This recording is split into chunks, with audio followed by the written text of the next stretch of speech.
Bon, salut, tu m'entends?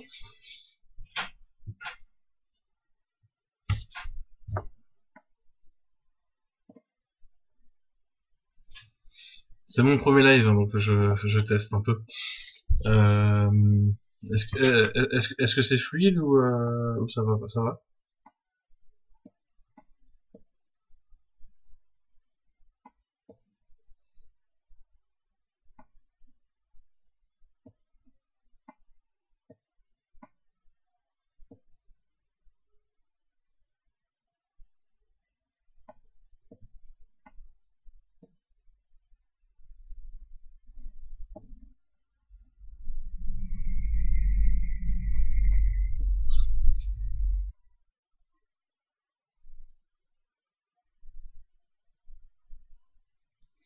Bon, j'espère que ça va fonctionner correctement. Donc l'idée de ces lives, c'est de faire un petit point sur les bases du Blender. Est-ce que tu connais déjà ce logiciel?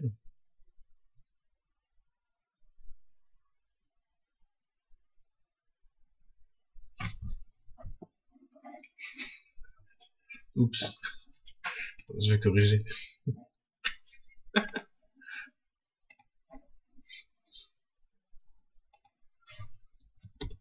C'est le track, c'est pour ça.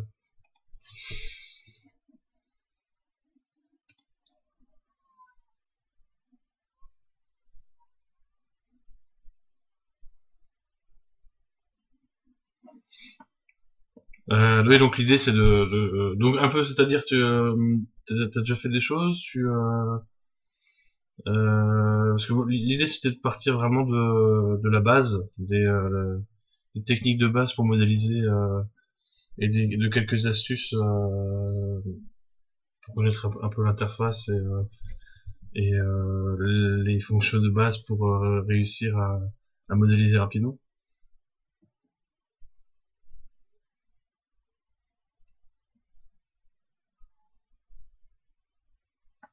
Bon, on va essayer d'être le plus clair possible. J'espère que ah, Niro va rester un peu cool.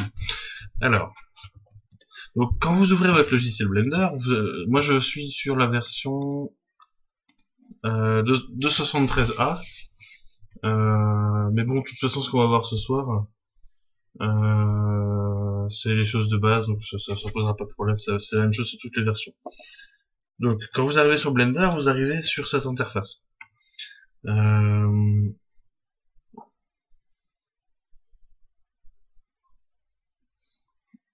Ah non, j'ai pas prévu les clics de souris, mais de toute façon, je vais beaucoup parler, donc t'inquiète pas, je pense que je vais me répéter pas mal, donc ça devrait pas poser de problème. Euh, et si vraiment ça a manqué sur ce coup-ci, je verrai pour la prochaine fois pour en mettre un autre. Alors, donc, quand on arrive sur Blender, on arrive là-dessus. Alors l'interface, elle fait un peu peur au début, c'est tout à fait normal. Mais en fait, on se rend compte rapidement qu'elle est super pratique. En fait, ce qui est intéressant, c'est qu'on peut dans Blender se construire son interface comme on en a besoin. On a en fait dans chaque fenêtre ces petites coches que l'on voit ici. Et en fait, quand on clique dessus et qu'on déplace sa souris, ça nous permet de séparer les fenêtres. Alors ça, c'est super intéressant, par exemple, si maintenant j'ai besoin d'utiliser la deuxième fenêtre, par exemple, pour un rendu, ou pour voir une autre face, par exemple. Donc si je veux me passer d'un côté et là de l'autre côté. Ce qui est chouette, c'est que elle marche en temps réel. Euh, et en fait, une fenêtre que l'on crée, on peut lui assigner autre chose, un autre travail. Donc par exemple, je peux choisir que dans cette fenêtre-là, soit mon éditeur d'image. Et par exemple, si j'ai des textures à faire, je pourrais voir ma texture ici, et à gauche le modèle 3D. Donc ça permet de vraiment se construire son interface comme on en a besoin. Alors bien sûr, on peut être complètement barjot et arriver à une interface un peu comme ça, mais bon là faut peut-être pas exagérer non plus quoi. Euh, pour revenir en arrière, en fait il faut tout simplement retourner sur la coche, restez appuyé, et montez dans le sens où on veut aller. Et relâchez, tout simplement. Et ça marche dans les deux sens. C'est-à-dire que si je vais aller vers là, comme ça marche.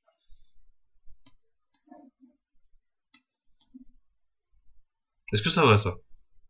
Alors, il y a un peu de latence, donc je pense qu'il y a à peu près 30 secondes de latence entre le moment où vous m'écoutez et le temps réel.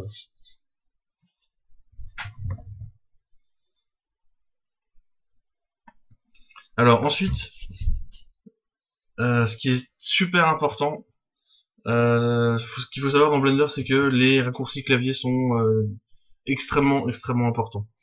Alors au début, on n'utilise que quelques-uns, mais au fur et à mesure, on se rend compte qu'on aurait besoin de 20 doigts à ses mains pour pouvoir tout utiliser, mais en fait, ça permet d'aller vraiment très vite. Alors je conseille fortement d'utiliser un ordinateur qui a un pavé numérique. Si jamais vous en avez pas un, je vous conseille d'en acheter un USB et de le rajouter, parce que ça peut vraiment être utile.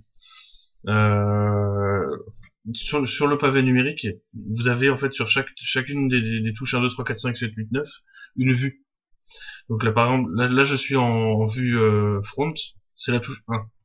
La touche 3 correspond à la vue de droite, la touche 7 à la vue de haut. Et en fait, sur ces trois touches, si vous maintenez majuscule ou shift, appuyez, ça vous affiche la vue inverse.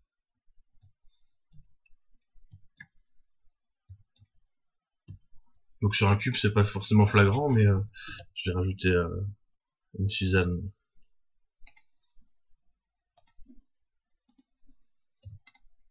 Voilà. Donc si j'appuie sur 1 en vue de face, je suis comme ça. Si je maintiens Shift en même temps et que je rappuie sur 1,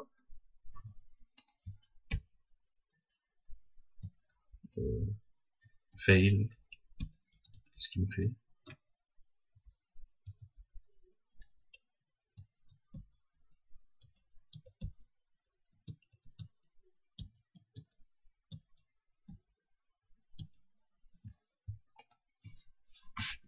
Là j'ai un bug, bizarre.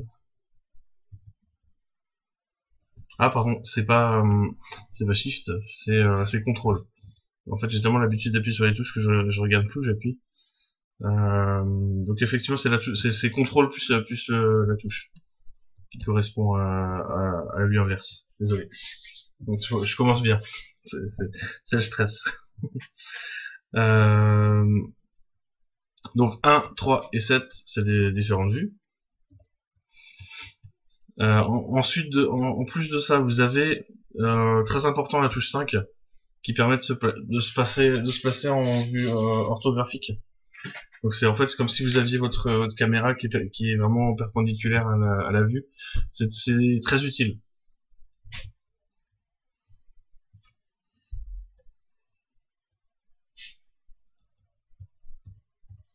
Donc cette touche 5 permet de passer la vue orthographique ou en vue perspective. Très important. En fait, c'est simple, quand vous passez en vue orthographique, vous voyez que la grille s'affine et l'objet est donc vraiment perpendiculaire à la vue. Ensuite, les autres servent un peu moins.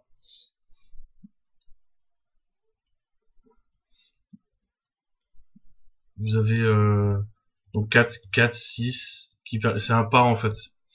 Ça permet de tourner tout doucement autour du modèle. Donc ça, j'avoue, je m'en sers pas trop, mais ça peut vraiment être utile pour se positionner correctement. Est-ce que ça va, ou il y a besoin que je réexplique quelque chose? Bon, à part la touche Shift que je suis planté lamentablement.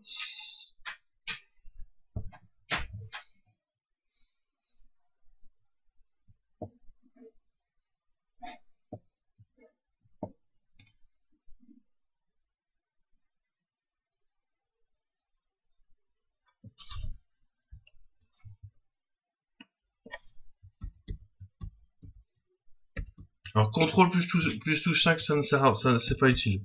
C'est uniquement touche 5 qui permet de passer de la vue orthographique à perspective. Salut Anata.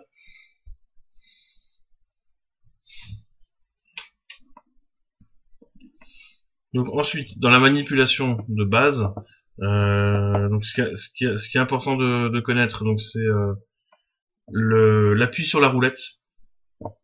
Donc pas rouler la roulette, hein, mais appuyer sur la roulette. Ça permet de bouger son modèle. Ça c'est très important. Alors si vous êtes sur votre Blender de base et que vous avez pas changé les touches, ni changé aucun réglage, le clic gauche positionne ce petit curseur là. Alors, on en parlera un peu plus tard, mais il est très pratique. Au début, il est très embêtant aussi, quand on n'a pas l'habitude de l'utiliser. Le clic droit ça permet de sélectionner. Alors c'est inversé par rapport à la logique normale, c'est changeable, mais moi personnellement je préfère garder ce réglage là. Oui, Anata, je sais que tu l'adores ce curseur. Ah mais il est vraiment pratique, il sert à faire des choses vraiment chouettes. Donc, je vais juste revenir sur ma scène de base. Euh, donc,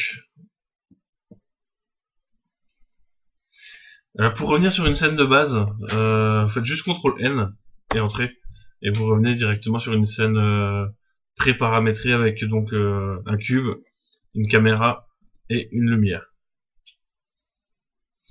Alors, de base, si vous voulez tester un rendu, vous pouvez directement faire F12 et ça vous fait directement le rendu de la scène en cours. Ça vous fait un magnifique cube.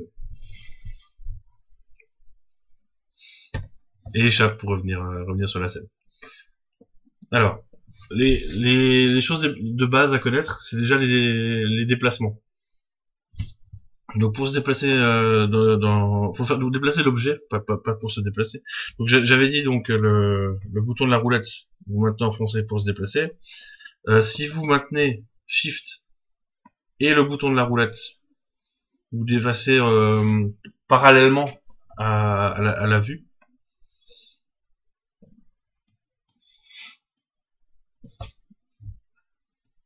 Voilà, c'est principalement le plus utile. Donc je rappelle hein, le bouton de la roulette pour tourner autour, et Shift plus bouton de roulette pour se déplacer parallèlement. Et la roulette pour zoomer, dézoomer. Voilà, ça c'est principalement ce que moi j'utilise pour m'orienter. Et donc après les différentes touches du pavé numérique pour se placer précisément là où on a envie. Donc, alors maintenant si vous voulez vous déplacer votre cube, alors on utilise principalement trois choses. Donc on utilise déjà la touche G pour déplacer. Donc vous appuyez juste sur G et l'objet va se déplacer en l'ayant sélectionné à l'avance, bien sûr. Hein. Donc je rappelle pour le sélectionner, c'est que c'est le clic droit dessus. Donc G le déplace parallèlement à la vue actuelle, à la vue courante. Pour annuler, vous faites juste échappe et ça annule le déplacement. Si vous faites G et par exemple X, il va rester bloqué sur l'axe X de la scène. Vous pouvez changer à n'importe quel moment, passer sur Y ou Z. Sans cliquer sur absolument rien. On peut switcher, comme ça pose pas de problème. On peut aussi le faire. Oui, tout à fait. G c'est grave. On peut aussi changer d'axe avec le bouton de la roulette en appuyant et en dirigeant vers l'axe qu'on souhaite.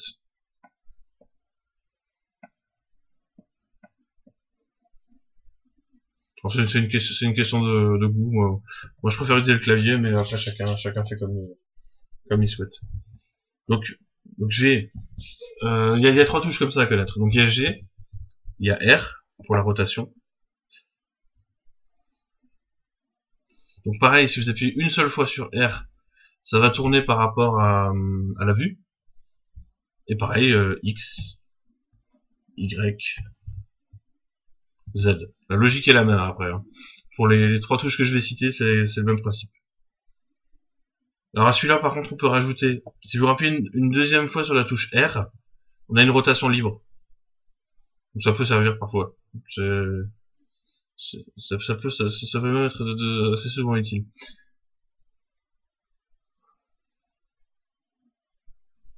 Et donc échappe toujours pour annuler. Ensuite, la dernière, c'est donc R, c'était pour la rotation, et le S, donc le scale, c'est pour la taille. Alors, je l'ai pas précisé pour les deux premières touches, mais c'est important de positionner correctement son curseur. Parce que si j'appuie sur ces touches, je te fais un tour de magie, tout à fait. Je vais te faire apparaître un lapin dans le cube. Si j'appuie sur ces touches en dehors de ma scène, en fait, c'est un peu, il faut être dans la fenêtre active pour que ça marche. Si j'appuie sur les touches dans le menu à côté, ça marchera pas. Ça risque même d'activer d'autres choses spécifiques au menu. Donc il faut vraiment que la souris soit positionnée, et sa position par rapport à l'objet est importante aussi. Ça veut dire que si je suis, par exemple pour le scale, si je suis tout près, ça va être très fort, tout de suite. Alors que si je me place loin, et que je fais mon scale, j'ai un scale plus doux. Et donc pareil pour le scale, hein, c'est pareil, je peux faire X, Y, ou Z.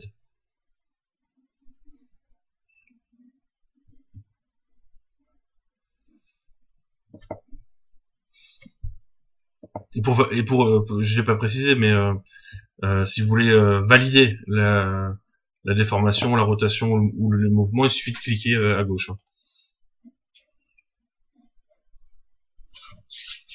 Est-ce que ça va?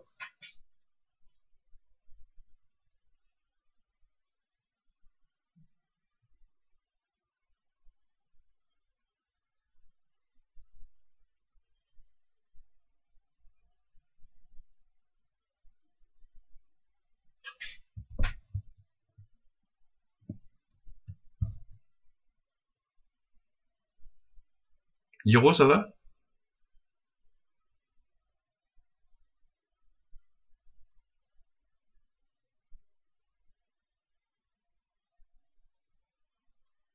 Ok. Ok, bon. Bah, écoute, oui, ça va mieux.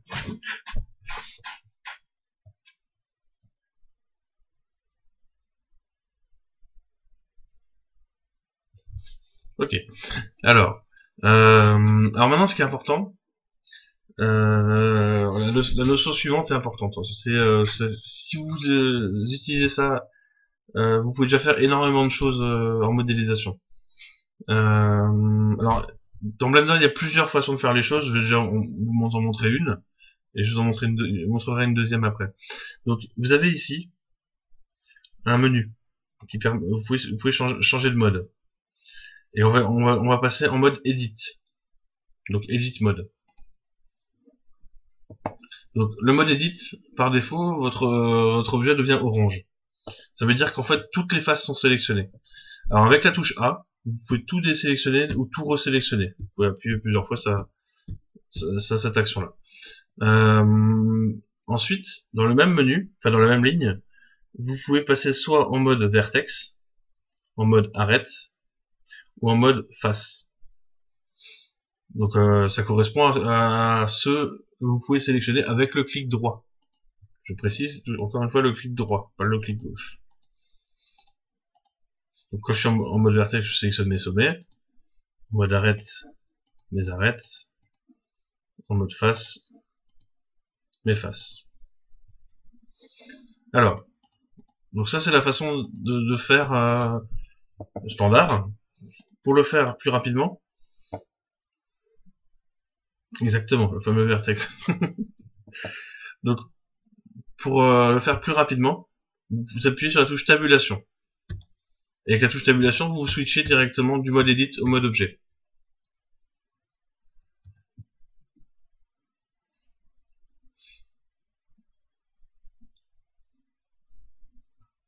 Donc, et ensuite pour switcher de mode, parce que vous allez vite voir que c'est super embêtant de descendre, à chaque fois de descendre, de changer, de descendre, de changer. Vous pouvez faire CTRL Tab.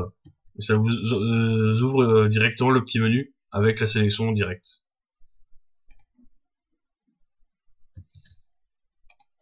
Donc, ce que je vous ai expliqué tout à l'heure, c'est donc avec le G, le R et le S, ça s'applique exactement de la même façon ici. Donc si j'ai mon vertex de sélectionner, et que je fais G, je peux le déplacer sur X, Y, Z.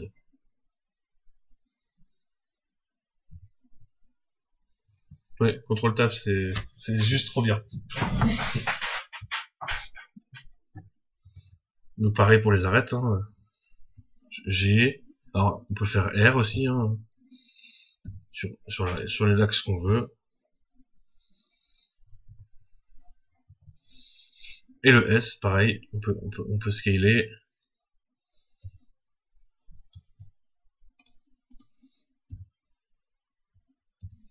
Pareil sur les différents axes.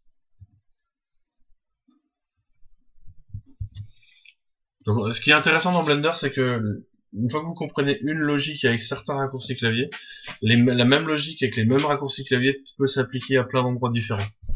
Par exemple, si je me mets dans l'éditeur de scène et que je vais chercher rapidement ma scène, ma scène qui est là, je peux la déplacer avec G, je peux la scaler, enfin c'est exactement les mêmes raccourcis clavier qui s'appliquent sur complètement autre chose dans le logiciel. Donc oui, dans Blender on peut faire aussi du montage vidéo, ça c'est intéressant.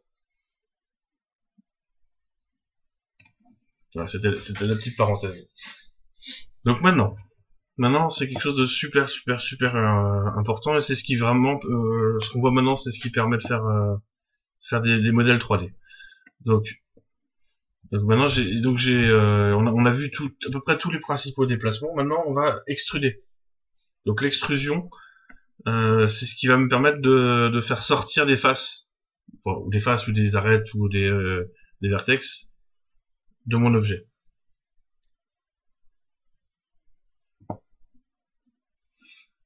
Donc par exemple avec une face, je la sélectionne comme là, et je vais appuyer sur E comme extruder. Et là, tout simplement, j'ai ressorti une autre arête de mon modèle. Après, je peux la scaler. Et on peut faire la même chose. Où on veut, bien sûr. Je fais S à chaque fois hein, pour la réduire. Alors, comme dans n'importe quel logiciel, le CTRL Z fonctionne. Hein, c'est rien d'extraordinaire.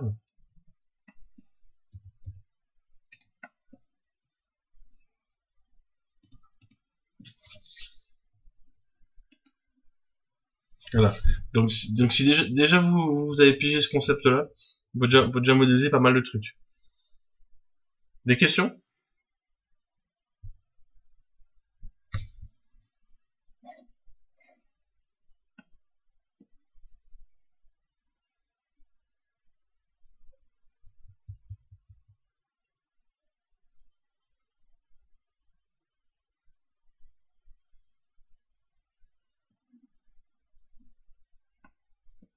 Alors maintenant, par exemple, si je veux, par exemple, j'aimerais bien pouvoir couper ça en deux, par exemple, et pouvoir avoir une face ici et une face ici.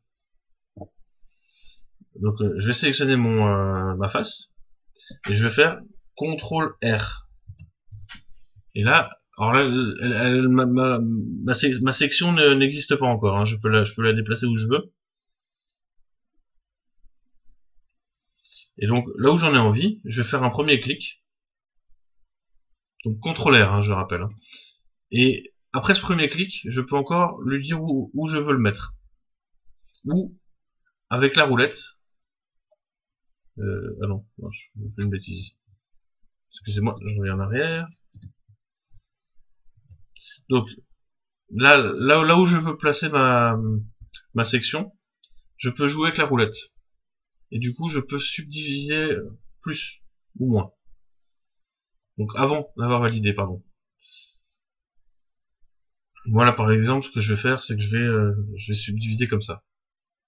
Donc là, je valide. Et là, je peux encore replacer si je le souhaite.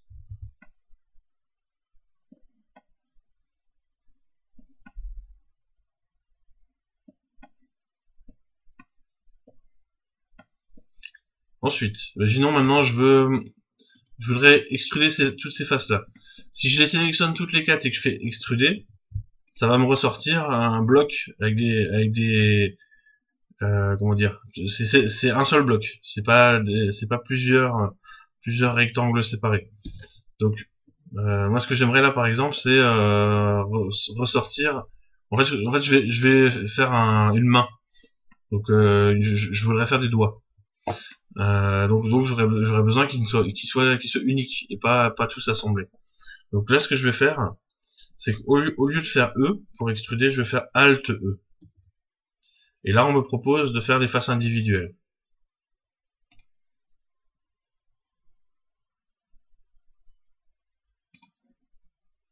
Et donc là, visuellement, ça a l'air identique, mais si je les prends individuellement et que je fais un scale dessus, on peut remarquer que ça m'a créé 4 blocs bien séparés. Et après, j'ai plus qu'à resélectionner mes 4, refaire encore E, pour faire ma deuxième phalange, et encore E. On a des magnifiques doigts, absolument stylés.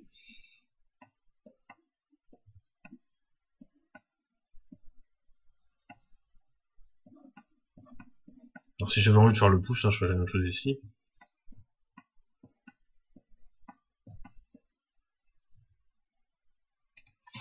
Alors par exemple là,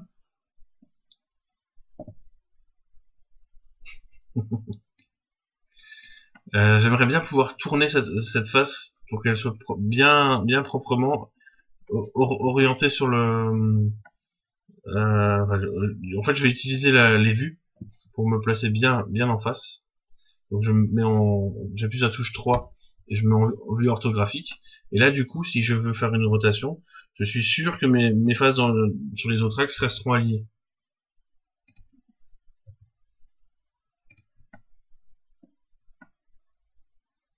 Et après, là par exemple, je peux faire sortir mon pouce. Magnifique pouce bien gigantesque. Bon, ça va être la main de Shrek, certainement.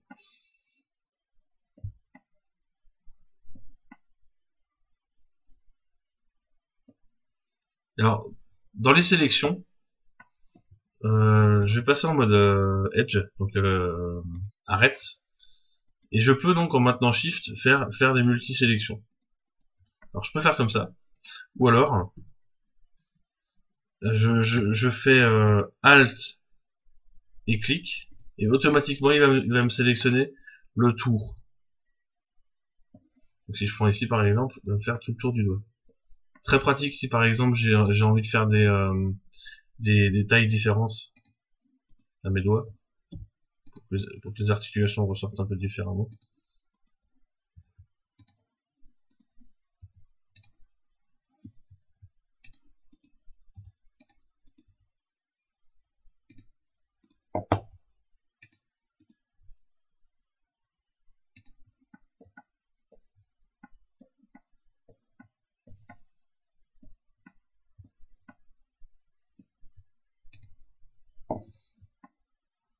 Alors, maintenant qu'on a une magnifique main, on peut la subdiviser pour lisser, pour rajouter du maillage. Donc pour ça, on va utiliser un modificateur. Donc les modificateurs, on les trouve à droite dans l'icône avec la clé molette. Donc un modificateur, en fait, c'est une transformation qu'on applique à l'objet, mais qui n'est pas définitive. C'est-à-dire que tant qu'on ne choisit pas de l'appliquer, on peut revenir en arrière. Donc pareil. Donc là, je vais utiliser le Subdivision Surface qui se trouve ici et qui directement applique un lissage sur le maillage. Donc si je clique ici, ça m'affiche directement uniquement la subdivision et pas la boîte d'origine. Je peux augmenter mon niveau. Donc ici dans le menu vous avez en view et en render. On peut, donc ça c'est pour pas trop fatiguer les ordis. On utilise une vue souvent moins importante parce que ça demande plus de calcul à l'ordi. Maintenant, avec un ordi standard, on peut largement monter en deuxième, troisième ou voire quatrième subdivision. Quatrième peut-être déjà un peu limite, mais deuxième ou troisième ça posera pas de problème. Et donc on peut paramétrer pour le rendu, pour la vue. Donc en deuxième subdivision, on voit encore on voit les faces. Mais pour ça, on peut régler l'affichage pour qu'elle disparaisse. Alors ça se trouve sur le menu de gauche. Il faut aller dans Shading. Donc le menu s'appelle Shading UV et on fait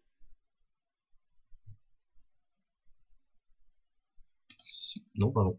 Si il faut que ce soit sélectionné. Smooth.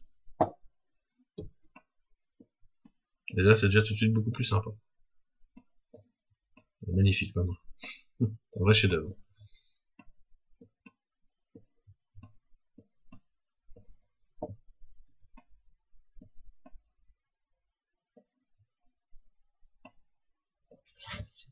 Est-ce que ça va ou je suis allé trop vite?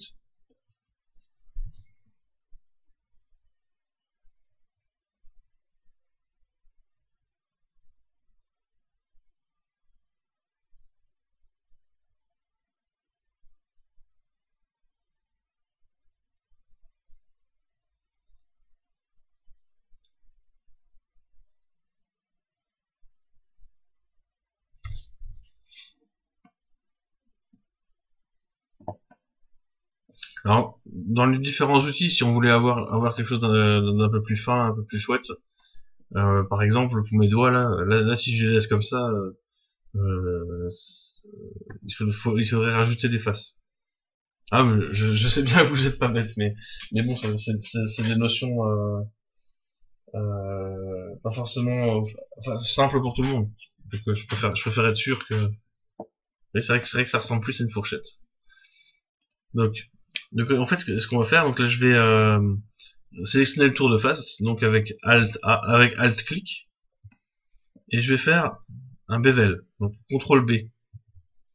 Et du coup, là, en tirant, je peux rajouter des faces, et en utilisant la roulette, je peux encore en rajouter d'autres.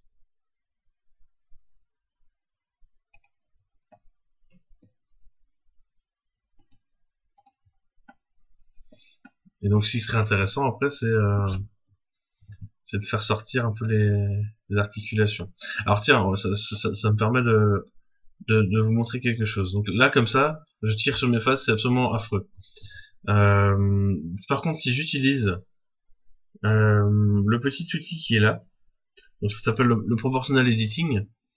Donc si je l'active en connected, je peux donc en faisant GX déplacer, et vous voyez que les faces suivent. Et en utilisant la roulette, elles suivent plus ou moins. Alors on peut régler la façon dont elles suivent. Hein. Ça peut être beaucoup plus linéaire. Ça peut être beaucoup plus arrondi.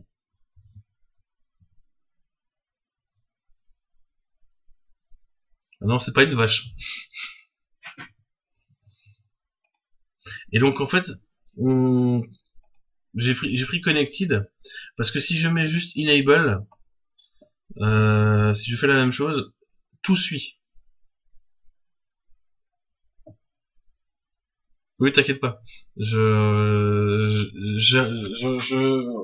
sur Hitbox et j'ai une copie sur l'ordi au cas où. Donc oui, je le mettrai dispo. Donc comme je disais, le connected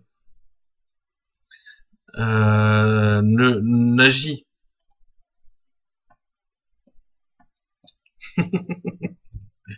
donc n'agit que sur les faces reliées. Donc, par contre, si j'agrandis plus, vu qu'elle ça rentre dans le cercle, ça agira plus au bout d'un moment.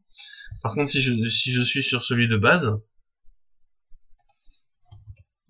tout est contraint, tout suit quoi.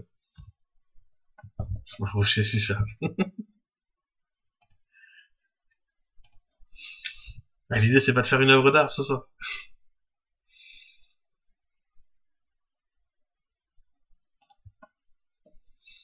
Et donc ma transformation, je peux l'appliquer en même temps sur les différents doigts. Il aurait fallu que je mette d'abord mon bevel, que je subdivisionne.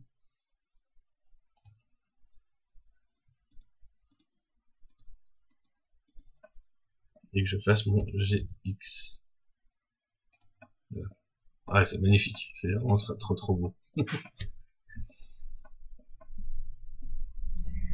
Et donc, l'idée après, donc pour avoir quelque chose d'un peu plus sympa, c'est de subdiviser un minimum.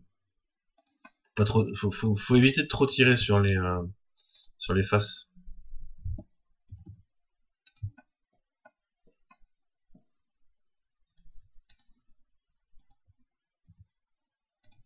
Et donc là, j'utilise uniquement ce qu'on a vu tout à l'heure.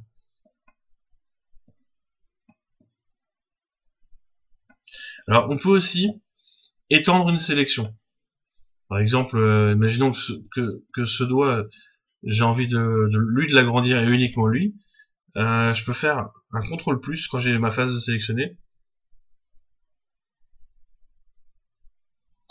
Et ça étend ma sélection.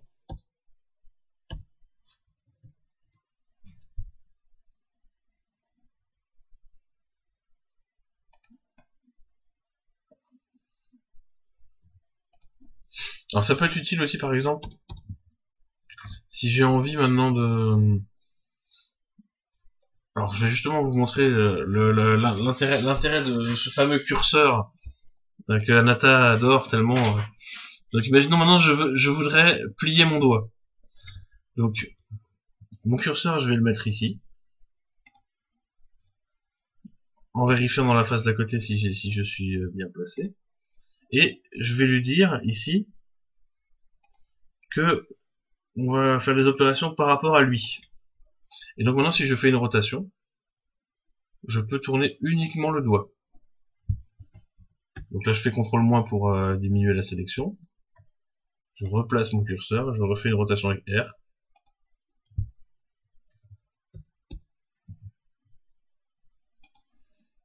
Ainsi de suite. Et du coup c'est assez pratique.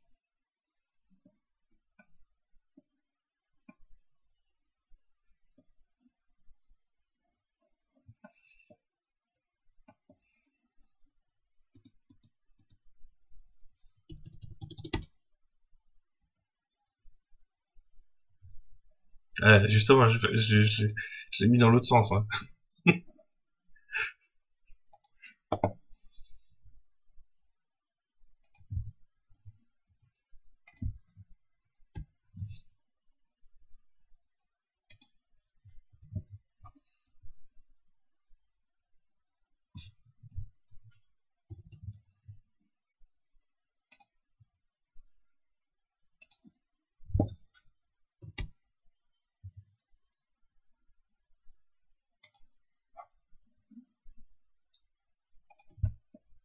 Psst. Voilà. Donc ça c'est vraiment pratique pour mettre en pause. Donc moi je conseille de modéliser effectivement dans une pose standard, dans une pose anatomique comme on appelle ça. Et si je parle de personnage bien sûr, hein. Mais de faire d'abord dans une pose anatomique et après uniquement de mettre en position.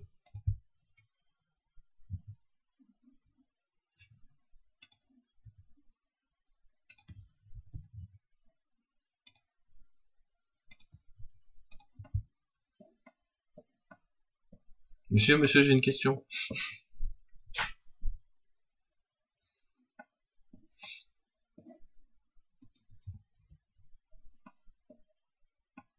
Donc là par contre, je suis pas du tout satisfait de mon pouce. Donc ça tombe bien, je vais vous montrer comment est-ce qu'on fait des corrections. Donc là, les faces que j'ai sélectionnées, je veux les supprimer. Je peux faire Sup ou X. Et je peux choisir ce que je supprime. Si c'est les vertices, les edges, les faces. Seulement certaines choses. Je peux supprimer, je peux détruire par exemple, si je sélectionne ce vertex et que je fais X, je peux dissoudre juste le vertex. Et du coup, ça recrée une grosse face. Ça peut servir. Donc là, je vais supprimer mon magnifique pouce tout moche. Donc tout ce que je sélectionne, je vais le supprimer. Je fais X et je vais faire face. Voilà. Alors là maintenant, j'ai un trou dans mon modèle. Il va falloir que je fasse que je mette des rustines.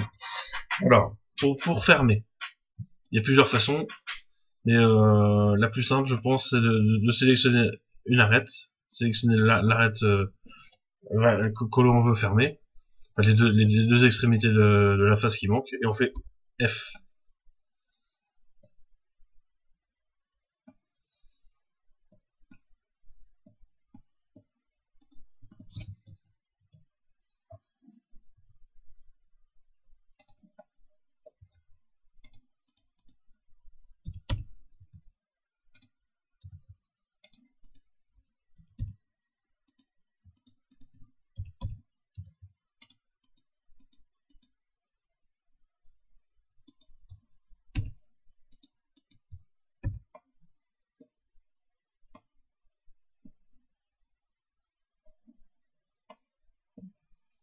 Je sais pas. Ah oui, si vous cherchez quelque chose et que vous connaissez le nom, vous appuyez sur la barre d'espace. Et du coup, vous avez accès à toutes les fonctions de Blender. Donc il faut taper, par exemple, extrude. Et là, vous avez tout ce qui a un rapport avec l'extrusion.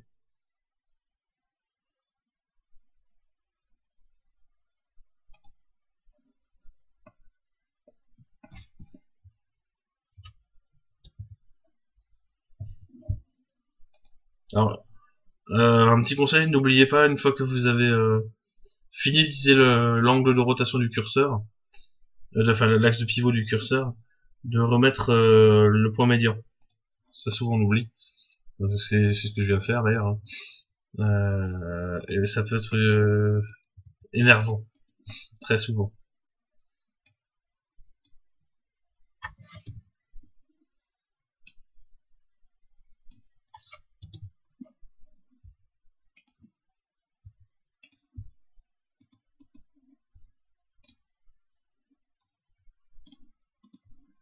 Je rappelle CTRL B pour faire un bevel.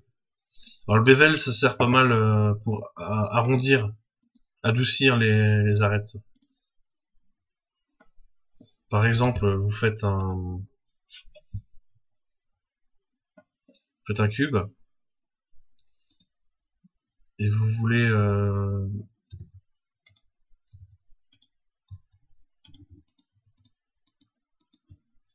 que ce soit des faces moins nettes, quoi.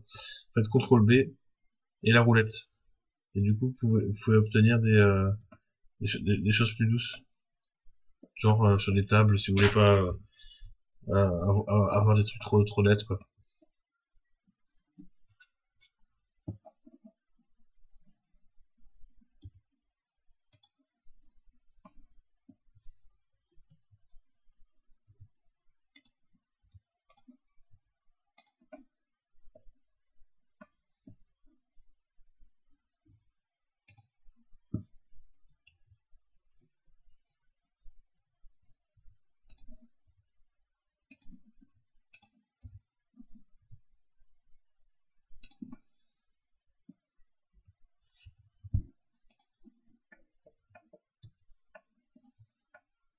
Alors, si maintenant je voudrais juste travailler sur la barre que je viens de placer dans ma main et que je veux pas du tout utiliser ma main, donc je peux passer en mode solo. Donc ça veut dire que je vais juste sélectionner ma barre et je vais faire le slash. Et ça permet de bosser juste sur ce modèle-là. Très pratique aussi.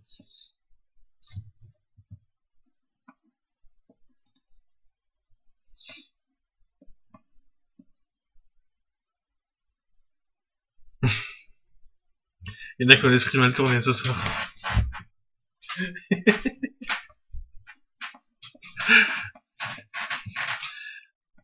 Alors, pour sortir du mode solo, je l'ai pas dit, mais c'est la même touche. Hein. Donc, c'est slash pour y rentrer, slash pour en sortir. Si maintenant, dans ma main, je voudrais travailler précisément sur cette zone-là. Là, c'est galère, parce que du coup, j'ai mon axe de pivot qui est pas bon. Donc, je vais faire le point du pavé numérique. Alors, je sais pas si ça marche avec l'autre. Non, c'est le point du pavé numérique. Et directement, le focus est mis sur la zone de travail. Alors ça, c'est très très très pratique. Là, je vous conseille fortement d'utiliser.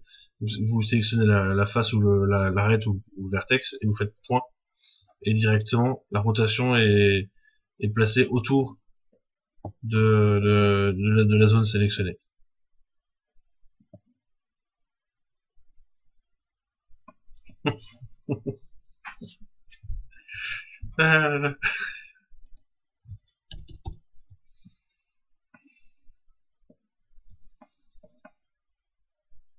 Est-ce que par rapport à ce qu'on vient de voir, il y a des questions?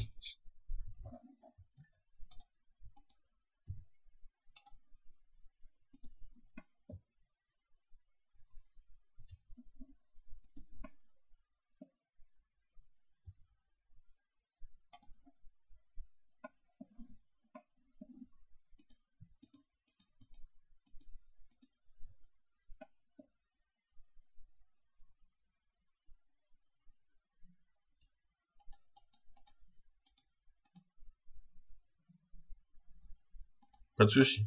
Est-ce qu'il y a des choses particulières dont tu veux que je parle pour si t'as des questions spécifiques comme ça, moi je peux en traiter tout à l'heure.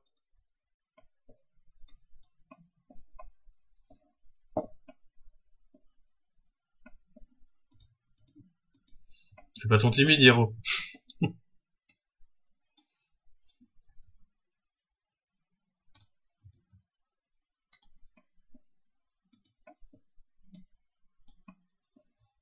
Bon, elle est déjà un peu mieux la main. Hein. Pas de souci. Hein. De toute façon, je posterai ça.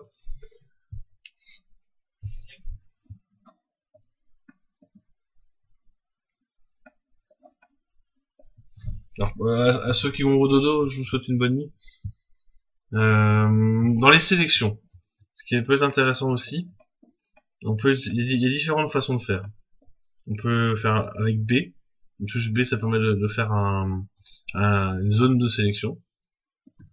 On peut faire avec C. Là, c'est un sélecteur. Quand on clique, ça s'étend. Et quand on appuie avec on sélectionne avec le clic gauche et on désélectionne avec le bouton de la souris.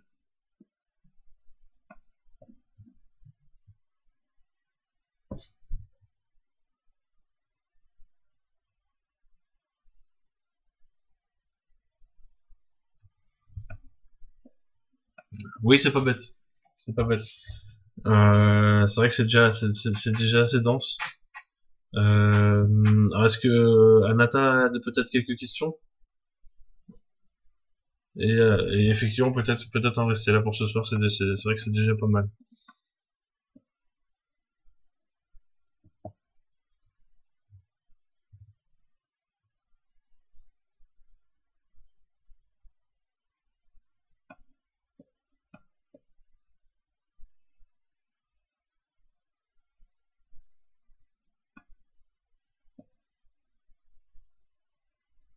Pas de souci. Pas de souci.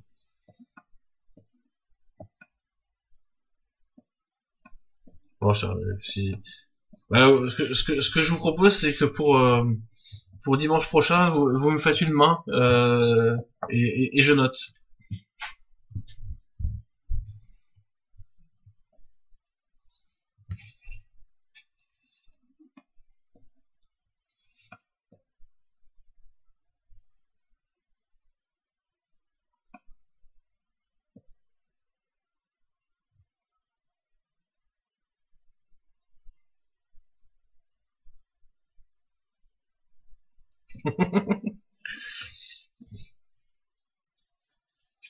Non, ça va, non, non, tu m'envoies le fichier Blender, ça ira.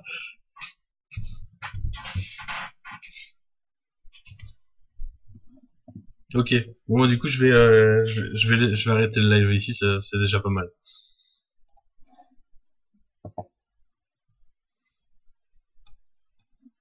Bah, en tout cas, c'était rigolo pour une première fois. C'est vrai que je suis pas forcément à l'aise, mais bon, ça va le faire.